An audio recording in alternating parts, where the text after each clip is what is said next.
ओम शांति। आज की तारीख है 16 मई 2024। साकार महावाक्य। बाबा कहते, मीठे बच्चे, अपने को सुधारने के लिए अटेंशन दो। अपने को सुधारने के लिए अटेंशन दो। दैवी गुण धारण करो। दैवी गुण धारण करो। बाप कभी किसी पर नाराज नहीं होते, शिक्षा देते हैं। इसमें डरने की बात नहीं। बाबा कहते, मीठे बच्चे, अपने को सुधारने के लिए अटेंशन दो। दैवी गुण धारण करो। बाप कभी किसी पर नाराज नहीं होते। कई बार बच्चे नादानी में, बाबा आप नाराज मत होना, आप बस हमसे नाराज मत होना। वो क्यों नाराज होंगे? वो तब तुमसे नाराज नहीं हुए जब तुम लिप्त थे। आज तो वो तुम्हें संवारना चाहते हैं, सुधारना चाहते हैं, इसीलिए शिक्षा देते हैं। वो क्यों नाराज होंगे? तो कई बार बाप का पूरा परिचय नहीं होता, पूरी समझ नहीं होती, तो हम ऐसा भी कह देते हैं, बाबा कहीं नाराज ना हो जाए, हमें डर लगता है। डर लगता है तो अटेंशन रखो, दैवी गुणों की धारणा करो, तो डर क्यों लगेगा? डरते हैं तो इसका क्या मतलब है? खुद अपनी चंचलता हम छोड़ते नहीं और बस इतना कह के अपने को बचा लेते हैं। दैवी गुणों की धारणा हम करते नहीं, बस ऐसा कह के बस बाबा कहीं नाराज ना हो जाए, खुद को बचा लेते हैं। बाबा कभी किसी से नाराज नहीं होते, शिक्षा देते हैं कि आप ऐसी एक्ट करोगे फिर उसका दुख किसको होगा? आप ही को होगा ना। इसीलिए ऐसी एक्ट नहीं करना बच्चे। बाबा बार बार इसीलिए समझाते हैं कि दुखी भी तुमको होना पड़ेगा, समझाने भी बाबा तुमको देते हैं, और फिर ये कहकर कि बाबा कहीं नाराज ना हो जाए, डर लगता है हमको। ये क्या है कि हम किसको बचा रहे हैं? किसको बचा रहे हैं? बाबा से बचना है या बाबा का कहा मानना है? ऐसा कह के हम क्या कर रहे हैं कि हम बाबा को जानते नहीं, पहचानते नहीं। तो अटेंशन रखना अच्छी बात है। अटेंशन हर चीज का होना चाहिए, पर कई अटेंशन का ही टेंशन रख लेते हैं तो वो नुकसानकारक है। देखो, है तो महीन सी लाइन, एक ही अक्षर का फर्क है। अटेंशन तो हर बात का रखना चाहिए ना।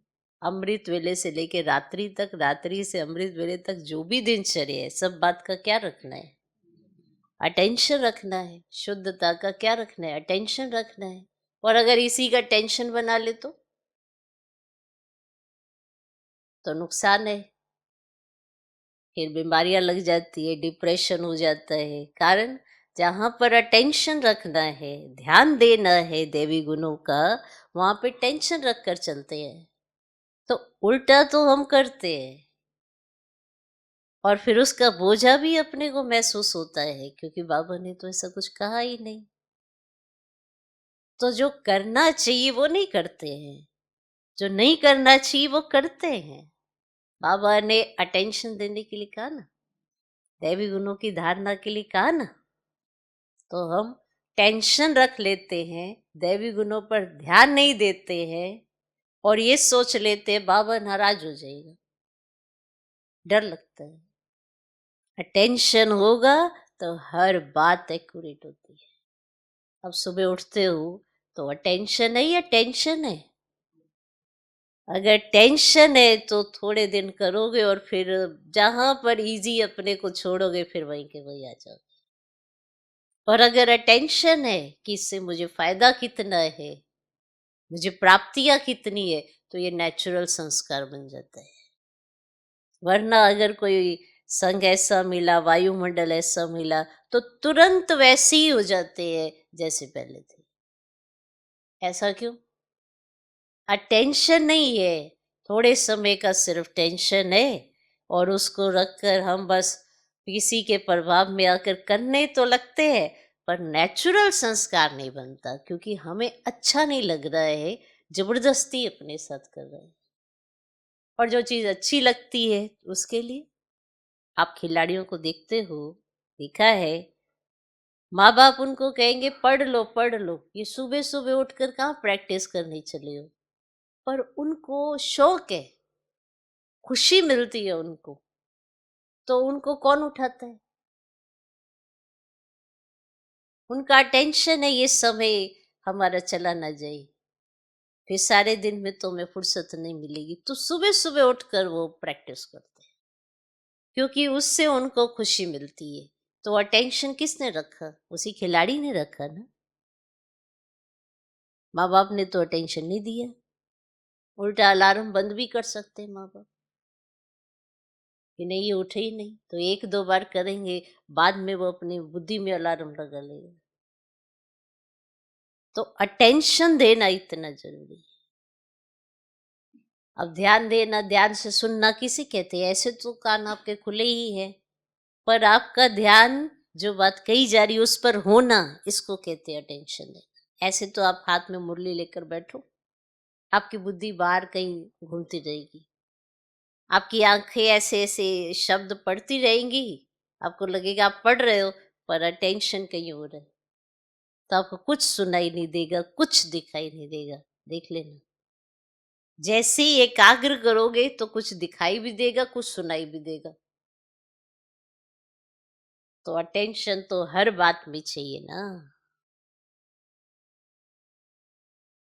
ओके, तो बाबा कहते मीठे बच्चे, अपने को सुधारने के लिए अटेंशन, दैवी गुण धारण करो। बाप कभी किसी पर नाराज नहीं होते, शिक्षा देते हैं, इसमें डरने की बात नहीं। आज का बच्चों को कौन सी एक स्मृति रहे तो टाइम वेस्ट ना करें। अगर ये स्मृति बच्चों को रह गई तो वो टाइम वेस्ट नहीं करेंगे।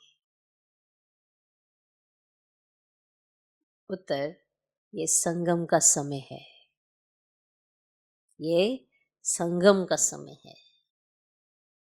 बहुत ऊंची लॉटरी मिली है, बाप हमें हीरे जैसा देवता बना रहे हैं।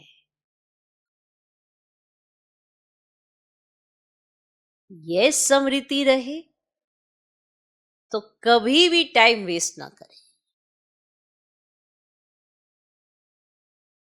ये संगम का समय है,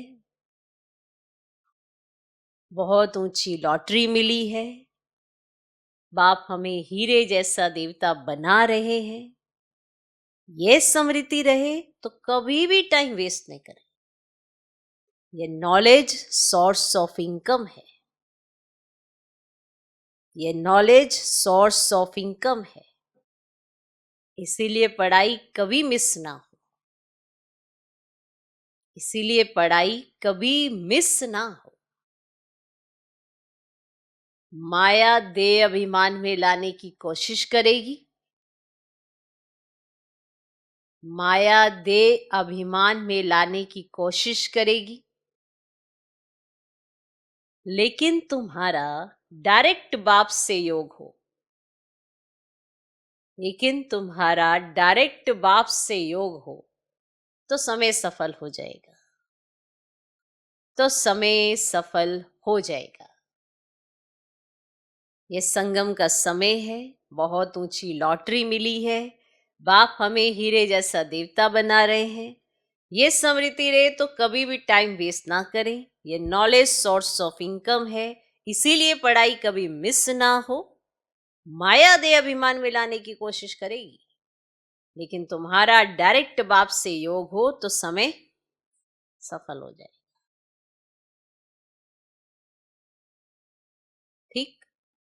क्लियर? ओम शांति। बच्चों को ये तो मालूम है कि ये बाप है, कि ये बाप है, इसमें डरने की कोई बात नहीं। ये कोई साधु महात्मा नहीं है जो कोई बद्दुआ करेंगे या गुस्सा करेंगे। उन गुरुओं आदि में तो बहुत क्रोध होता है, तो उनसे मनुष्य डरते हैं, कहां श्राप ना दे देवे। यहां तो ऐसी कोई बात ही नहीं। बच्चों को कभी डरने की बात नहीं। बाप से डरते वे हैं जो खुद चंचल होते हैं। बाप से डरते वे हैं जो खुद चंचल होते हैं। अब इस पॉइंट में कितने राज हैं? बाप से डरता कौन? जो खुद चंचल होता है, जिसे मालूम है कि मैं अपनी चंचलता में कोई ना कोई ऐसी एक्टिविटी कर दूंगा जो बाप को मुझे देखकर कैसा लगेगा। इसीलिए चंचलता नहीं होनी चाहिए, अटेंशन होना चाहिए कि हमें ऐसी कोई चंचलता नहीं करनी। बाप से डरते वे हैं जो खुद चंचल होते हैं।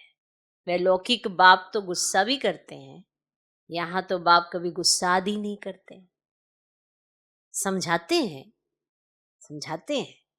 अगर बाप को याद नहीं करेंगे तो विक्रम विनाश नहीं होंगे, समझाते हैं। अपना ही जन्म जन्मांतर के लिए नुकसान करेंगे, इसीलिए बाबा बार बार समझाते हैं।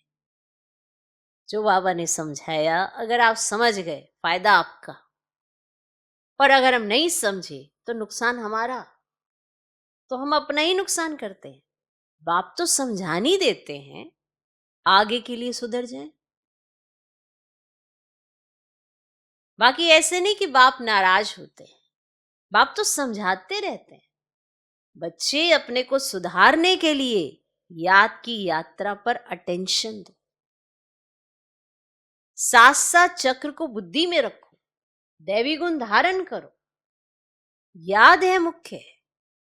बाकी सृष्टि चक्र की नॉलेज तो वो सिंपल है, वह है सोर्स ऑफ इनकम, परंतु उनके साथ दैवी गुण भी धारण करने हैं। इस समय है बिल्कुल आसुरी गुण। छोटे बच्चों में भी आसुरी गुण होते हैं, लेकिन उन्हों को मारना बिल्कुल नहीं है, और ही सीखते हैं। आप ऐसे उन पर हाथ उठाते हो, आप उन्हें मारते हो, तो वो भी तो सीख जाते हैं, और ही सीखते हैं। वहां सत्युग में तो सीखना नहीं होता है, यहां तो माँ बाप से बच्चे सब सीखते हैं।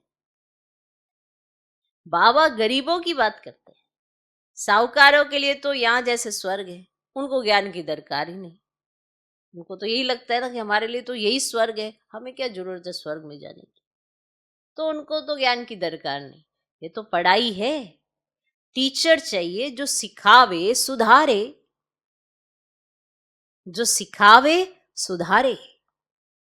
तो बाप गरीबों की बात करते हैं, कैसी हालत है, कैसे कैसे बच्चे खराब होते हैं।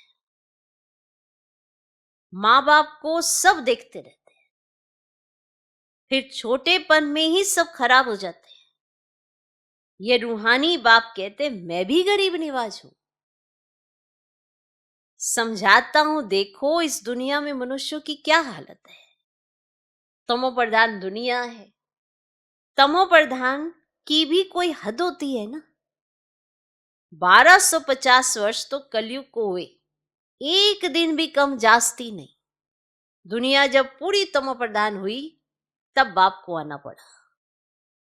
बाप कहते मैं ड्रामानुसार बंधायमान हूं, मुझे आना ही पड़ता है। शुरू में कितने गरीब आए, साहूकार भी आए, दोनों इकट्ठे बैठते थे। तो शुरू शुरू में कितने सारे आए, साहूकार भी आए, गरीब भी आए, और दोनों इकट्ठे बैठते थे। बड़े बड़े घर की बच्चियां भागी, कुछ भी ले नहीं आई। कितना हंगामा हो गया, ड्रामा में जो होने का था वह हो गया, ख्याल भी नहीं था ऐसे होगा। बाबा खुद वंडर खाता था क्या हो रहा है, क्योंकि उनको थोड़ा ख्याल था कि ऐसे होगा। बाबा खुद वंडर खाता था ये क्या हो रहा है। इनो की हिस्ट्री बड़ी वंडरफुल है, ये भी ड्रामा में नूंद है। बाबा ने सबको कह दिया चिट्ठी लिखवा कर ले आओ,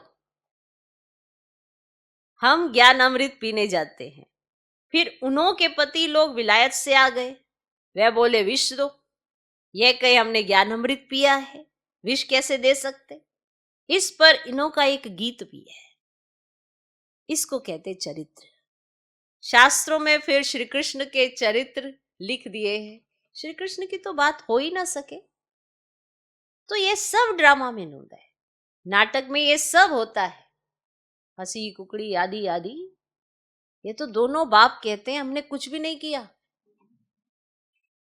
तो दोनों बाप कहते हैं हमने कुछ भी नहीं किया, ये तो ड्रामा का खेल चल रहा है। छोटे छोटे बच्चे आ गए, अभी वे कितने बड़े बड़े हो गए हैं। बच्चों के कितने वंडरफुल नाम, संदेश पुत्रियां ले आई। फिर जो उनसे भाग गए उनका वह नाम तो है ही नहीं, फिर पुराना नाम शुरू हो गया, इसीलिए ब्राह्मणों की माला होती ही नहीं। छोटे छोटे आ गए, फिर वो बड़े हो गए और फिर भाग गए, नाम भी रखे और फिर वो रहे नहीं, उस नाम को भी नहीं रखा, फिर वो पुराने नाम में ही चल रहे हैं। तो इसलिए ब्राह्मणों की माला होती नहीं। तुम्हारे पास भी कुछ नहीं है, कुछ भी नहीं है तुम्हारे पास। पहले माला फेरते थे, अभी तुम माला के दाने बनते हो। वहां भक्ति होती नहीं, ये नॉलेज है समझने की, हैवी सेकंड की नॉलेज। फिर उनको कहते ज्ञान का सागर, सारा सागर स्याही बनाओ, जंगल कलम बनाओ, तो भी पूरा हो ना सके। और फिर हैवी सेकंड की बात, अलफ को जान गए तो बेबादशाही जरूर मिलनी चाहिए। तो वे अवस्था जमाने में अर्थात पति से पावन होने में मेहनत है। बाप कहते अपने को आत्मा समझ, मुझे अपने बेहद के बाप को याद करो, इसमें है मेहनत। और तदबीर कराने वाला टीचर तो है, परंतु किसकी तकदीर में नहीं है, तो टीचर भी क्या करे। माना तदबीर तो करा रहे हैं, माना युक्तियां भी बता रहे हैं, तरीके भी बता रहे हैं, टिप्स भी दे रहे हैं, ट्रिक्स भी सिखा रहे हैं, सब कुछ बताया जा रहा है, पर फिर अब उनकी तकदीर में ही नहीं है, तो फिर इसमें टीचर भी क्या करे। टीचर तो पढ़ाएंगे, ऐसे तो नहीं रिश्वत लेकर पास कर देंगे। अब ये तो बच्चे समझते हैं, ये बाप दादा दोनों इकट्ठे हैं। ढेर बच्चियों की चिट्ठियां आती हैं बाप दादा के पास, उनके नाम से, शिव बाबा केयर ऑफ प्रजापिता ब्रह्मा, और बाप से वर्षा लेते हो इस दादा द्वारा। और त्रिमूर्ति में है ना, ब्रह्मा द्वारा स्थापना होती है, और ब्रह्मा को क्रिएटर नहीं कहेंगे, और बेहद का क्रिएटर तो वह बाप ही है। तो प्रजापिता ब्रह्मा भी बेहद का हो गया, तो प्रजापिता ब्रह्मा है तो बहुत प्रजा हो जाएगी। तो सब कहते हैं ग्रेट ग्रेट ग्रैंड फादर, और शिव बाबा को ग्रेट ग्रेट ग्रैंड फादर नहीं कहेंगे। और वह तो सभी आत्माओं का बाप हो गया, और आत्माएं सभी भाई भाई हैं, फिर बहन भाई होते हैं। तो बेहद के सिजरे का हेड प्रजापिता ब्रह्मा हो गया। तो जैसे बिरादरी का सिजरा होता है ना, तो ये बेहद का सिजरा, आदम और बीबी, एडम और ईव किसको कहते हैं, और ब्रह्मा सरस्वती को कहेंगे। तो अब सिजरा तो बहुत बड़ा हो गया है, सारा झाड़ जड़जड़ीभूत हो गया है, फिर नया चाहिए। तो इसको कहा जाता है ना वैरायटी धर्मों का झाड़। वैरायटी फीचर्स हैं, एक ना मिले दूसरे से, इतने फीचर्स हैं। हर एक की एक्टिविटी का पार्ट एक ना मिले दूसरे से। तो ये बहुत हुई है बातें, छोटी बुद्धि वाले तो समझ ना सके, बहुत मुश्किल है। हम आत्मा छोटी बिंदी है, परम पिता परमात्मा भी छोटी बिंदी है। यहाँ बाजू में आकर बैठते हैं। आत्मा कोई छोटी बड़ी नहीं होती है, बाप दादा दोनों का इकट्ठा पार्ट बड़ा वंडरफुल है। बाबा ने ये रथ बड़ा अनुभवी लिया है। बाबा खुद समझाते ये भाग्यशाली रथ है। इस मकान अथवा रथ में आत्मा बैठी है। हम ऐसे बाप को किराए पर अपना मकान व रथ देवें तो क्या समझते हो? इसलिए इनको भाग्यशाली रथ कहा जाता है, जिसमें बाप बैठ तुम बच्चों को हीरे जैसा देवता बनाते हैं। आगे थोड़े ही समझते थे, बिल्कुल तुच्छ बुद्धि थे। अभी तुम बच्चे समझते हो, तो फिर अच्छी रीति पुरुषार्थ भी करना चाहिए, टाइम वेस्ट नहीं करना चाहिए। और स्कूल में टाइम वेस्ट करने से नापास हो जाएंगे। बाप तुमको बहुत बड़ी लॉटरी देते हैं। कोई राजा के घर जन्म लेते हैं तो जैसे कि लॉटरी ही मिली ना। कंगाल है तो उनको लॉटरी थोड़े ही कहेंगे, है तो लॉटरी थोड़ा लगी है उसकी। अब साहूकार के घर में, राजा के घर में, है ना, कहते दो कितने भाग्यशाली है, पहले से इतनी प्रॉपर्टी है, सब इसने वर्ष में लिखवा रखा है। क्लियर? अब कंगाल है तो उनको लॉटरी थे कहेंगे? कहेंगे? कहेंगे? तो ये है सबसे ऊंची लॉटरी, इसमें टाइम वेस्ट नहीं करना चाहिए। बाबा जानते हैं माया की बॉक्सिंग है, घड़ी घड़ी माया देह अभिमान मिलाती है। तुम्हारा बाप के साथ डायरेक्ट योग है, सम्मुख बैठे हैं ना, इसलिए यहाँ रिफ्रेश होने आते हो ड्रामा अनुसार। तो बाप कहते मैं तुमको जो समझाता हूँ ना, ये धारण करना है। ऐसे नहीं समझाते समय तो कहते हाँ जी हाँ जी हाँ जी, क्या करते हो? हाँ जी हाँ जी हाँ जी, सारा कुछ इन्हीं को समझ आ गया है। और प्रैक्टिकल आधे दिन के अंदर ही फिर उल्टा करो, कुछ ही देर के बाद भूल जाते हैं। ऐसा क्यों है कि समझा ही नहीं है? फिर तो बस ऐसे ही हाँ जी हाँ जी हाँ जी। इसे बाबा को भी पता नहीं था ये हाँ जी ऐसे भी निकलेगी, कि मुख से तो हाँ जी करते हैं पर दिल से नहीं करते, इसलिए कुछ दिल में ही नहीं जाता है। वरना आत्मा में इतनी शक्ति है ना, एक बार दिल पर बात लग गई तो वो दोबारा रिपीट नहीं करती, वही करती है जो दिल पर बात लगी होती है। आत्मा में इतनी शक्ति है। कई समझते ना क्या करे, हमसे भूल हो जाती, दिल पे लगी नहीं है ना। अगर दिल पे लगी हो तो भूल रिपीट कोई नहीं करता, ऐसे देख लो। चाहे आप में से कही हो आसुरी संघ में क्यों नहीं गए, क्योंकि लगा था ये तो बहुत बेकार चीज है। तो उस संघ का त्याग आपने सेकंड में किया कि नहीं किया, या मेहनत लगी, एक साल तक उनके साथ लटकते रहे, फिर सोचा छोड़ो छोड़ो छोड़ो, एक धक से छोड़ दिया। ऐसा संघ एक धक से छोड़ा, आत्मा में शक्ति थी ना तभी तो छोड़ा। कोई भी चीज छोड़ी आपने, क्यों छोड़ी? अच्छी नहीं लगती थी तो छोड़ दी। तो कितनी देर लगाई? खान पान का ही चलो लगाओ, अशुद्ध भोजन आपने कितनी देर में छोड़ा?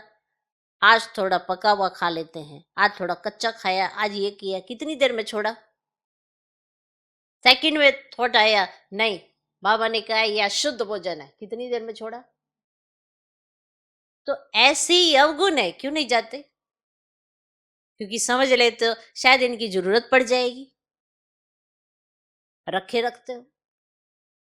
व्यवहार में उन्हीं चीजों का इस्तेमाल करते हो जो रावण की प्रॉपर्टी है, बाप की तो है नहीं।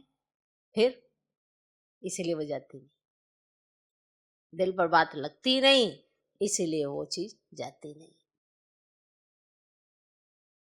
सोच के देखना, विचार जरूर करना, मैं क्या करूं मैं क्या करूं, ऐसे ही करते रहोगे तो फिर ड्रामा में, और बाबा भी यही कहेंगे हम क्या करें हम क्या करें, जब तुम्हें समझा रहे तो तुम्हें समझ नहीं आया। तो बाप कहते मैं तुमको जो समझाता हूं वह धारण करना है। ये ज्ञान भी तुमको अभी मिलता है, फिर प्रायलोप हो जाता है, ढेर आत्माएं चली जाती है शांति धाम। फिर आधा कल्प के बाद भक्ति मार्ग शुरू होता है। आधा कल्प से तुम वेद शास्त्र पढ़ते आए, भक्ति करते आए हो। अब मूल बात समझाई जाती है कि तुम बाप को याद करो तो जन्म जन्मांतर के विकर्म विनाश हो। तो ये नॉलेज है ना, सोर्स ऑफ इनकम। इससे तुम पद्मा पदम भाग्यशाली बनते हो, स्वर्ग के मालिक बनते हो। वहां तो सब सुख है। और बाप याद दिलाते हैं, तुमको स्वर्ग में कितने अपार सुख मिले हैं, तुम विश्व के मालिक थे, फिर सब गवा दिया, तुम रावण के गुलाम बन गए हो। राम और रावण का कितना ये वंडरफुल खेल है, ये फिर भी होगा। अनादि बना बनाया खेल है। स्वर्ग में तुम एवर हेल्दी वेल्दी रहते हो। या मनुष्य को हेल्दी बनाने के लिए कितना खर्चा करते हैं, या मनुष्य को हेल्दी बनाने के लिए कितना खर्चा किया जाता है कि ये मनुष्य हेल्दी रह ले। आप देखो अपना कितना खर्चा किया जाता है, और वहां पर तुम रहते ही हेल्दी हो। यहां पर खर्चा करते हैं, है ना, कितना खर्चा, सुबह से शुरू हो जाता खर्चा। यहाँ मनुष्य को हेल्दी बनाने के लिए कितना खर्चा करते, वे भी एक जन्म के लिए। और तुमको आधा कल्प एवर हेल्दी बनाने में क्या खर्च होता है? आधा कल्प एवर हेल्दी बनाने के लिए क्या खर्च होता है? एक नया पैसा भी नहीं। देवताएं एवर हेल्दी है ना, तुम यहां आई हो एवर हेल्दी बनने के लिए। एक बाप के बिगड़ सर्व को एवर हेल्दी और कोई बना ना सके। तुम अभी सर्वगुण संपन्न बन रहे हो, अभी तुम संगम पर हो। बाप तुमको नई दुनिया का मालिक बना रहे हैं। ड्रामा प्लान अनुसार जब तक ब्राह्मण ना बने तब तक देवता बन ना सके। तो जब तक पुरुषोत्तम संगम युग पर बाप से पुरुषोत्तम बनने ना आए तो देवता बन ना सके। अच्छा, आज बाबा ने रूहानी ड्रिल भी सिखाई, नॉलेज भी सुनाई, बच्चों को सावधान भी किया। गफलत नहीं करो, उल्टा सुल्टा बोलो भी नहीं, शांति में रहो और बाप को याद करो। ये तो कर सकते हो। तो आज बाबा ने रूहानी ड्रिल भी सिखाई, नॉलेज भी सुनाई, बच्चों को सावधान भी किया। इसलिए गफलत नहीं करो, उल्टा सुल्टा बोलो भी नहीं, शांति में रहो और बाप को याद करो। अच्छा, मीठे मीठे सिकिलधे बच्चों प्रति माता पिता बाप दादा का याद प्यार और गुड मॉर्निंग। रूहानी बाप की रूहानी बच्चों को नमस्ते। हम रूहानी बच्चों की भी रूहानी बाप को नमस्ते नमस्ते नमस्ते। Good morning good morning good morning. धारणा के लिए मुख्य सार। पहला पॉइंट, विक्रम विनाश कर स्वयं को सुधारने के लिए याद की यात्रा पर पूरा अटेंशन देना है। विक्रम विनाश कर स्वयं को सुधारने के लिए याद की यात्रा पर पूरा अटेंशन देना है। दैवी गुण धारण करने हैं, दैवी गुण धारण करने हैं। दूसरा पॉइंट, देवता बनने के लिए संगम युग पर, देवता बनने के लिए संगम युग पर पुरुषोत्तम बनने का पुरुषार्थ करना है। देवता बनने के लिए संगम युग पर पुरुषोत्तम बनने का पुरुषार्थ करना है। गफलत में अपना टाइम वेस्ट नहीं करना है, गफलत में अपना टाइम वेस्ट नहीं करना है। आज का वरदान, ज्ञान के श्रेष्ठ खजानों को, ज्ञान के श्रेष्ठ खजानों को महादानी बन दान करने वाले मास्टर ज्ञान सागर हो। ज्ञान के श्रेष्ठ खजानों को महादानी बन दान करने वाले मास्टर ज्ञान सागर हो। जैसे बाप ज्ञान का सागर है, ऐसे मास्टर ज्ञान सागर बन सदा औरों को ज्ञान दान देते रहो। ज्ञान का कितना श्रेष्ठ खजाना आप बच्चों के पास है, उसी खजाने से भरपूर बन याद के अनुभवों से औरों की सेवा करो। जो भी खजाने मिले हैं, महादानी बन उसका दान करते रहो, क्योंकि ये खजाने जितना दान करेंगे उतना और भी बढ़ते जाएंगे। महादानी बनना अर्थात देना नहीं, बल्कि और भी भरना। सिर्फ देना ही नहीं हो रहा है, आपका और भी भरता भी जा रहा है, ये याद रखना है। आज का स्लोगन, जीवन मुक्त के साथ देह से न्यारे विदेही बनना, यह है पुरुषार्थ की लास्ट स्टेज। हम पुरुषार्थ कर रहे हैं देह से न्यारा होने की, अपने को जो हम हैं वो समझने की, और इस जीवन में रहते मुक्त अवस्था का अनुभव करने की। तो जीवन मुक्त के साथ साथ देह से न्यारे विदेही बनना, यह है पुरुषार्थ की लास्ट स्टेज। हमारी लास्ट स्टेज माना जीवन मुक्त अवस्था, कर्म के बंधन से न्यारे कर्मातीत अवस्था। तो ये सब साथ साथ चलता है, तो देह से न्यारा बना चाहिए ही चाहिए, तभी जीवन मुक्त अवस्था का अनुभव कर सकेंगे। इसलिए विदेही होने का अभ्यास चाहिए ही चाहिए। तो यह है पुरुषार्थ की लास्ट स्टेज। मातेश्वरी जी के मधुर महावाक्य, गुप्त वेशधारी परमात्मा के आगे कन्याओं माताओं का सन्यास। अभी दुनियावी मनुष्यों को यह विचार तो आना चाहिए कि इन कन्याओं माताओं ने सन्यास क्यों लिया है। यह कोई हठ योग कर्म सन्यास नहीं है, परंतु बिल्कुल सहज योग, राजयोग, कर्म योग सन्यास जरूर है। परमात्मा खुद आए जीते जी, देह सहित दे के सभी कर्मेंद्रियों का मन से सन्यास कराता है, अर्थात 5 विकारों का संपूर्ण सन्यास करना जरूर है। परमात्मा आए कहता है दे दान तो छूटे ग्रहण। अब माया का यह ग्रहण जो आधा कल्प से लगा हुआ है, इससे आत्मा काली पतित बन गई है, उनको फिर से पवित्र बनाना है। देखो देवताओं की आत्माएं कितनी पवित्र और चमत्कारी हैं। जब सोल पवित्र है तो तन भी निरोगी पवित्र मिलता है। अब यह भी संन्यास तब हो सकता है जब पहले कुछ चीज मिलती है। गरीब का बालक साहूकार की गोद में जाता है तो जरूर कुछ देख गोद लेता है, परंतु साहूकार का बालक गरीब की गोद में नहीं जा सकता। तो यहाँ ये कोई अनाथ आश्रम नहीं है। यहाँ तो बड़े बड़े धनवान कुलवान माताएं कन्याएं हैं, जिन्हों को दुनियावी लोग अब भी चाहते हैं कि घर में वापस आ जाएं। परंतु इन्होंने क्या प्राप्त किया? तो उस मायावी धन पदार्थ अर्थात सर्वस्व संन्यास किया है। तो जरूर उनसे उनको जास्ती सुख शांति की प्राप्ति हुई, तभी तो उस धन पदार्थ को ठोकर मार दी है। तो जैसे राजा गोपीचंद ने अथवा मीरा ने रानी पने का अथवा राजाई का संन्यास कर लिया, तो यह है ईश्वरीय अतीन्द्रिय अलौकिक सुख, जिसके आगे वह दुनियावी पदार्थ तुच्छ हैं। उनको यह पता है कि इस मर्जीवा बनने से हम जन्म जन्मांतर के लिए अमरपुरी की बादशाही प्राप्त कर रहे हैं, तभी भविष्य बनाने का पुरुषार्थ कर रहे हैं। परमात्मा का बनना माना परमात्मा का हो जाना, सब कुछ उसको अर्पण कर देना, फिर वो रिटर्न में अविनाशी पद दे देता है।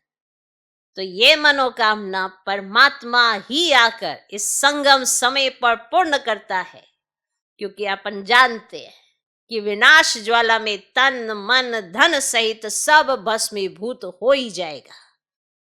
तो क्यों ना परमात्मा अर्थ सफल करे। अब यह राज भी समझना है कि जब सब विनाश होना है तो हम भी लेकर क्या करें।